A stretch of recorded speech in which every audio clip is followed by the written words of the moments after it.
Welcome to shortcut learning. இன்றைக்கி class நம்ம spoken இங்கிலீஷில் கண்டினியூ பண்ண போகிறோம். இதுக்கு முன்னாடி கிளாஸில் ப்ரெசன்ட் டென்ஸில் எப்படி கொஸ்டின் ஃப்ரேம் பண்ணுறது, அதுக்கு எப்படி ஆன்சர் பண்ணுறதுன்னு பார்த்தோம். ப்ரெசன்ட் டென்ஸ்னால் என்ன, அது எங்கெல்லாம் யூஸ் பண்ணுறது பார்த்தோம். அது கீவேர்ட்ஸ்லாம் கொடுத்தேன். ஓகே, இன்னைக்கு கிளாஸில் பாஸ்ட் டென்ஸை பார்க்க போகிறோம். ப்ளஸ் கொஸ்டின் வேர்ட்ஸ், அதோட மீனிங் அதையும் பார்க்க போகிறோம். பாஸ்ட் டென்ஸ்னால் கடந்த காலம், இறந்த காலம்னு சொல்லுவாங்க. நம்ம நல்ல வார்த்தை யூஸ் பண்ணுமே, கடந்த காலம். கடந்த காலம் என்ன, இது முடிஞ்சிடுச்சு. அப்போ எப்படி யூஸ் பண்ணணும், இதுக்கு ஃப்ரேம் என்ன, ஒரு ஸ்டேட்மெண்ட்டை எப்படி ஃப்ரேம் பண்ணலாம். Subject V2 plus or minus complement. ஓகேங்களா, சப்ஜெக்ட்னால் தெரியும். V2னா வெர்போட செகண்ட் ஃபார்ம், அதாவது past tense. Plus or minus காம்ப்ளிமெண்ட்னா எக்ஸ்ட்ரா நம்ம எது எழுதுறோமோ அது. சரி, ப்ரொனவுன் எத்தனை இருக்குது? 7 இருக்குது. I, we, you, they, he, she, it. 7 கூட verb to வரும்போது அதே தான் வரும். ப்ரெசன்ட் டென்ஸில் பார்க்கும்போது என்ன பார்த்தோம்? தேர்ட் பர்சன் சிங்குலராக இருந்தால் he, she, it இருந்தால் ப்ரெசன்ட் ஃபார்மில் வரும்போது வெர்பு கூட எஸ்ஓ, இஎஸ்ஓ அல்லது ஐஎஸ்ஓ வரும்னு பார்த்தோம் இல்லையா? ஆனால் இதுக்கு அது மாதிரி வராது. வெர்போட செகண்ட் ஃபார்ம் தான் வரும். எல்லா ப்ரொனவுனுக்கும் வெர்போட செகண்ட் ஃபார்ம் தான் வரும். அப்போ என்ன எழுதலாம்? I wrote a letter, we wrote a letter, you wrote a letter, they wrote a letter, he wrote a letter, she wrote a letter, it wrote a letter. இப்படி எழுதிடாதீங்க. He wrotes a letter, she wrotes a letter, it wrotes a letter எழுதாதீங்க. Present டென்ஸுக்கு தான் verb கூட எஸ்ஓ, இஎஸ்ஓ, ஐஎஸ்ஓ வரும். பாஸ்ட் டென்ஸுக்கு வெர்போட செகண்ட் ஃபார்ம் தான் வரும். இது ஒரு ஸ்டேட்மெண்ட்டோட ஒரு சின்ன க்ளூ. பாஸ்ட் டென்ஸுக்கும் ப்ரெசன்ட் பர்ஃபெக்ட் டென்ஸுக்கும் சின்ன வித்தியாசம். ஏறக்குறைய ரெண்டும் ஒரே சமயத்தில் யூஸ் பண்ணுற டென்ஸு தான்.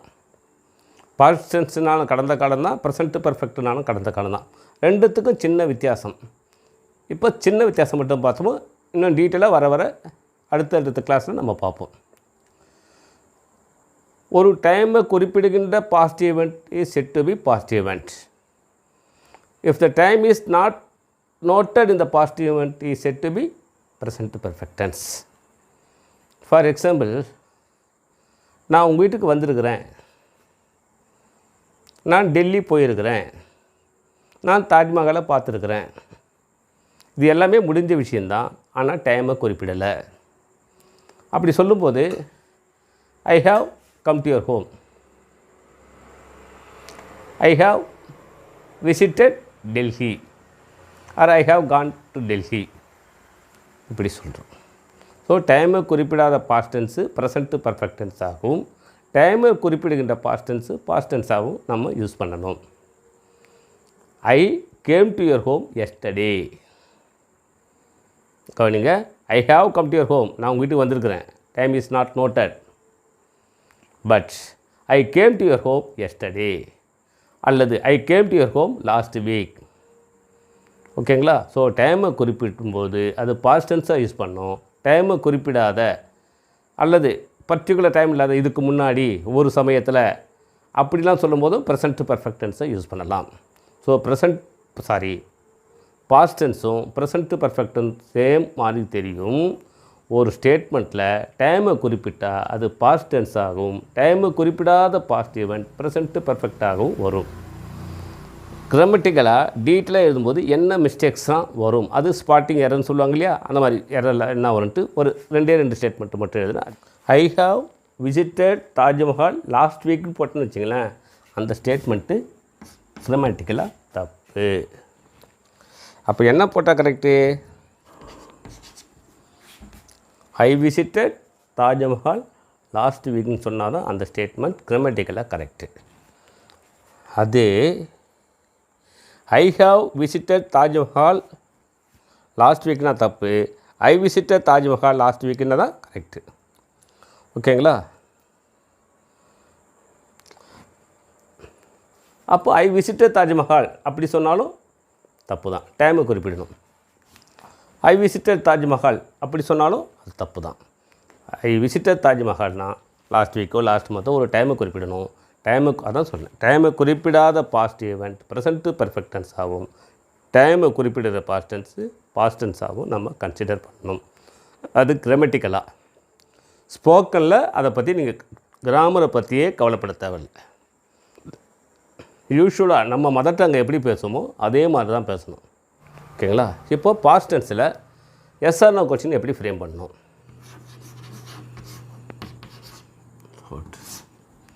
ரைட்டோட பாஸ்ட் டென்ஸு ரோட். அப்போ கொஸ்டின் பண்ணுறதுக்கு இதை ஸ்ப்ளிட் பண்ணுறோம். எப்படி ஸ்ப்ளிட் பண்ணுறோம்? ரைட்டை ஸ்ப்ளிட் பண்ணுமானா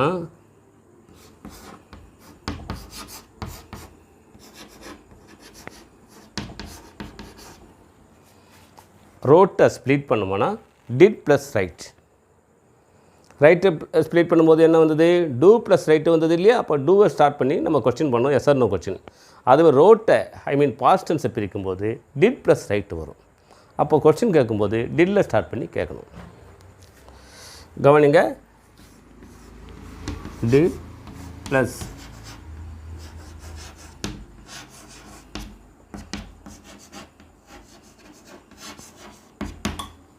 did plus write equal to road.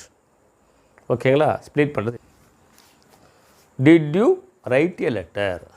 Did you write a letter? இது ஒரு கொஸ்டின். இதுக்கு எத்தனை ஆன்சர் பண்ணலாம்?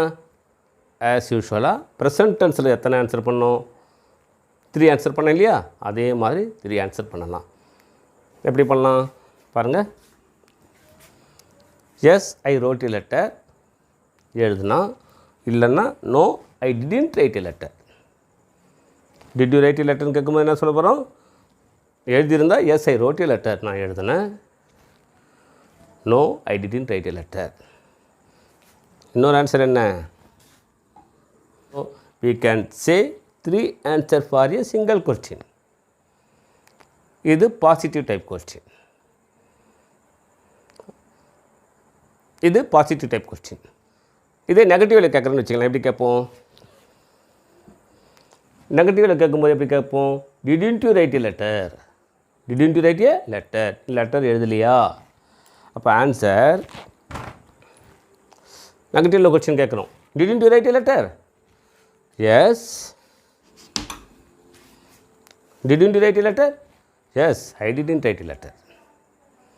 ஆமாம், லெட்டர் எழுதலை. No I wrote a letter. Didn't you write a letter? நீ லெட்டர் எழுதலையா? இல்லை ஐ ரோட் எ லெட்டர். இல்லை நான் லெட்ரு எழுதினேன். இன்னொரு ஆன்சர் என்ன? Yes I wrote a story. ஆமாம், நான் கதை எழுதினேன். Didn't you write a letter? நீ லெட்டர் எழுதலையா? எஸ் ஆமாம், நான் எழுதலை. I wrote a story. நான் கதை எழுதினேன். ஓகேங்களா? சரி பாருங்கள். பாசிட்டிவ் கேட்கும்போது 3 ஆன்சர் சொன்னோம். Did you write a letter? Yes I wrote a letter. No I didn't write a letter. No I right a story. இது பாசிட்டிவில் சொன்னோம். நெகட்டிவில் கேட்டோம். Didn't you write a letter? Yes I didn't write a letter. No I wrote a letter. Yes I wrote a story. ஓகேங்களா? Negative தான் didn't use பண்ணுறோம். Positive சொல்லும்போது வெர்போட செகண்ட் ஃபார்மை நம்ம யூஸ் பண்ணுறோம். ஓகே, கிளியருங்களா? ரைட். இப்போ நம்ம யூ கேட்டுக்கிறோம். இங்கே I we you they he she it எது கேட்டாலும் இதே ஃப்ரேம் தான். சரிங்களா? Did I right a letter? Yes I wrote a letter. No I didn't write a letter. No I right a story. Did you சொல்லியாச்சு. Did we write a letter? Yes we wrote a letter. No we didn't write a letter. No we wrote a story. Did they write a letter? Yes. Did they write a letter? Yes, they wrote a letter. No, they didn't write a letter. No, they wrote a story. ஓகேங்களா? அப்புறம் did he write a letter? Yes, he wrote a letter. No, he didn't write a letter. No, he wrote a story. கவனிங்க, didn't வரும்போது right போடுறோம். சாதாரண verb வரும்போது wrote போடுறோம். Did she write a letter? Yes she wrote a letter. No, she didn't write a letter. No, she write a story. வச்சுங்களா, இதே தான் நெகட்டிவ்க்கும். Didn't I, didn't we, didn't you, didn't they, didn't he, didn't she, didn't it. ஓகேங்களா, இதே ஃப்ரேமில் question கேட்டு frame practice பண்ணுங்கள். கிளியருங்களா? So இந்த கிளாஸில் past tense முடிச்சுப்போம். சரி, நம்ம 2 கிளாஸ் என்ன பார்த்தோம்? எஸ்ஆர் நோ கொஸ்டின் மட்டும் பார்த்தோம். So present tense and past tense 2 தான் பார்த்துருக்குறோம். வெறும் எஸ்ஆர் நோ கொஸ்டினே பார்த்துருந்தா சரியாக இருக்குமா? WH கொஸ்டினும் ஸ்டெப் பை ஸ்டெப்பாக இன்ட்ரடியூஸ் பண்ணிவிடுவோம். எல்லாருக்கும் சேம் ஃப்ரேம் தான். WH கொஸ்டினுக்கு ஒவ்வொரு கொஸ்டின் வேர்டுக்கும் என்ன மீனிங் தெரிஞ்சால் தான் அந்த மீனிங் வர வேண்டிய இடத்துல அந்த மீனிங்கோட கொஸ்டின் வேர்டோட நம்ம கொஸ்டின் கேட்க முடியும். ஓகே, வாட்னா என்ன, என்ன பொருள்? வாட் இஸ் யுவர் நேம்னா உன்னுடைய பெயர் என்ன? வாட் இஸ் த காஸ்ட், இதனுடைய விலை என்ன? வாட் இஸ் த ப்ராப்ளம், உன்னுடைய பிரச்சனை என்ன? ஸோ வாட்னா என்ன. வென், எப்பொழுது.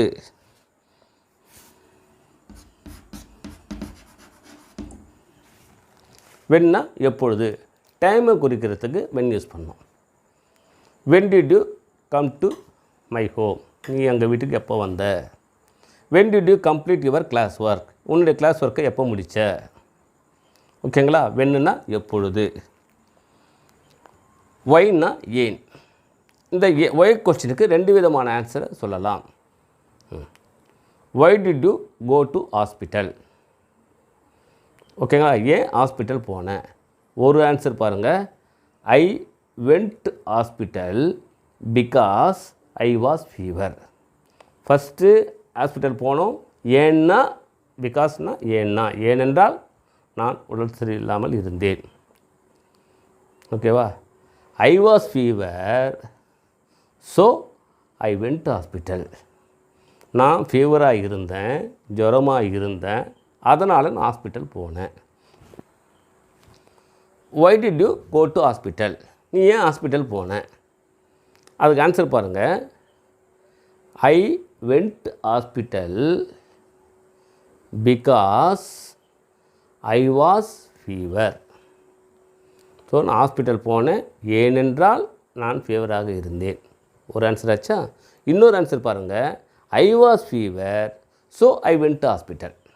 ஸோ 2 விதமான ஆன்சர் சொல்லலாம். ஓகே, ஹூனா யார், ஹூ இஸ் யுவர் ஃப்ரெண்ட், உன்னுடைய நண்பன் யார்? ஹூ ஆர் யூ, நீ யார்? ஓகேங்களா, ஹூனா யார். ஹூஸ்னா யாருடைய, whose this book, whose this pen, இப்படிலாம் கேட்குற இல்லையா, அந்த சமயத்தில் ஹூஸ் கேட்கணும். ஹூம்னா யாருக்கு, டு ஹூம்னு கேட்கலாம். ஹூம் டிட் யூ கிவ், யாருக்கு கொடுத்த. ஹூம் டிட் யூ கிவ், யாருக்கு கொடுத்த. வேர் டிட் யூ கெட், எங்கிருந்து வாங்கின. ஓகேங்களா, டிட்டுன்னா சாரி நம்ம ஹூம் தான் சொல்லுவோம். சரிட்டுங்க, அடுத்த கொஸ்டின் வந்துட்டேன். வேர் டிட் யூ கோ, எங்கே போனேன். ஓகேங்களா, எங்கே போனேன். Where did you go yesterday, நேற்று எங்கே போனேன். விச் இஸ் யுவர் நோட், எது உன்னுடைய நோட்டு. கவனிங்க, இதில் வெர்பு வரல, வெர்பு வந்து ப்ரெசன்ட் டென்ஸ் கட்டுறேன். இதை பாஸ்ட் டென்ஸ் காட்டினா விச் வாஸ் யுவர் நோட், இங்கே நோட்டு வந்து காம்ப்ளிமெண்ட். ஓகேங்களா, அதில் வெர்பு இல்லை. So which was your note, which was your book, இப்படி தான் கேட்கணும். ஓகேங்களா, ஸோ விச்லாம் யூஸ் பண்ணியாச்சு. இதுக்கப்புறம் ஸ்ட்ரெயிட்டாக ஹவுனா எப்படி. First form, how did you come here, நீ எப்படி இங்கே வந்த. I came by walk. இப்படி ஒரு கொஸ்டின் பண்ணுறோமா, எடுத்து பாருங்கள். ஹவு மெனி, கவுண்டபிளை மட்டும் சொல்கிறது தான் how many.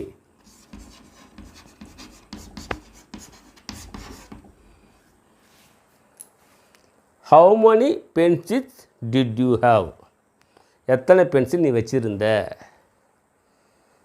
How many rupees you last, எத்தனை ரூபாவை நீ தொலைச்ச. புரியுதுங்களா? ஹவு மணினா கவுண்டபுள், ஹவு மச்னா அன்கவுண்டபுள், எண்ண முடியாததை தான் ஹவு மச் சொல்லணும். எவ்வளவு, ஹவு மணினா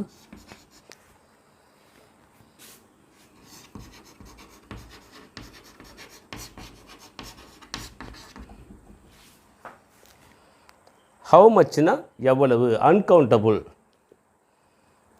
how much water is going here, எவ்வளோ தண்ணிங்க போயின்னு இருக்குது. ஓகேங்களா? அந்த கவுண்ட் பண்ண முடியாததை ஹவு மச் யூஸ் பண்ணணும். கவுண்ட் பண்ண முடியாத ஹவு மணி யூஸ் பண்ணணும். டைமை குறிப்பிடும்போது ஹவு லாங் சொல்லணும். How long I am waiting for you. ஓகேங்களா? சிலர் டிஸ்டன்ஸுக்கே ஹவு லாங் சொல்கிறாங்க. How long Ponneri to Chennai, how long Tiruchi to Chidambaram. How ஃபேர்னா டிஸ்டன்ஸை குறிக்கிறது, எவ்வளவு தூரம். How far Tiruchi to Bangalore, திருச்சியிலேருந்து பெங்களூர் எவ்வளவு தூரம். ஹவு லாங்குன்னு கேட்கக்கூடாது. ஓகேங்களா? ரொம்ப பேர் ஹவு லாங் யூஸ் பண்ணுவாங்க, ஹவு ஃபேர் தான் கேட்கணும். கவனிங்க, ஹவுனா எப்படி, ஹவு மணினா கவுண்டபுள் நம்பர் சொல்லும்போது ஹவு மணி கேட்கணும். ஹவு மச்னா அன்கவுண்டபுள். அப்புறம் ஹவு லாங்னா டைமை குறிப்பிடும்போது ஹவு லாங்கை யூஸ் பண்ணணும். டிஸ்டன்ஸை குறிப்பிடும்போது ஹவு ஃபேர் யூஸ் பண்ணணும். ரொம்ப பேர் ஹவு லாங் டிஸ்டன்ஸுக்காக யூஸ் பண்ணாங்க, அப்படி யூஸ் பண்ணக்கூடாது. இன்றைக்கி கிளாஸ் நம்ம பாஸ்ட் டென்ஸை பற்றி பார்த்தோம்.